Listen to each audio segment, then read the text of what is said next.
नवी मुंबई महानगरपालिकेचे उपायुक्त कैलास गायकवाड यांना अँटी करप्शन ब्युरोने 42,000 रुपयांची लाच घेताना रंगेहात पकडले। या कारवाईमुळे महापालिका वर्तुळात मोठी खळबळ उडाली आहे।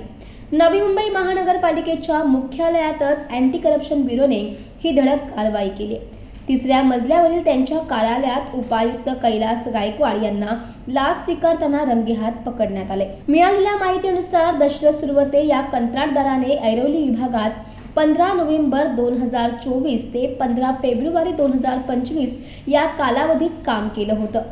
या कामाच्या बिलासाठी उपायुक्तांकडून 42,000 रुपयांची लाच मागण्यात आली होती। बिल मंजूर करून देण्यासाठी वारंवार पैशांची मागणी होत असल्याने अखेर कंत्राटदाराने अँटी करप्शन ब्युरोकडे तक्रार दाखल केली।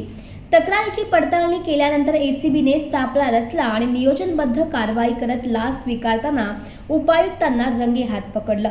कारवाई दरम्यान एसीबीच्या पथकाने त्यांच्या कार्यालयातच धडक देत त्यांना ताब्यात घेतले। अचानक झालेल्या कारवाईमुळे महानगरपालिकेच्या प्रशासनात एकच खळबळ उडाली असून आरोपी उपायुक्तांविरोधात गुन्हा दाखल करण्याची प्रक्रिया सुरू आहे। या प्रकरणाचा पुढील तपास अँटी करप्शन ब्युरोकडून सुरू असून यामध्ये आणखी कोणाचा सहभाग आहे का याचाही तपास केला जातोय।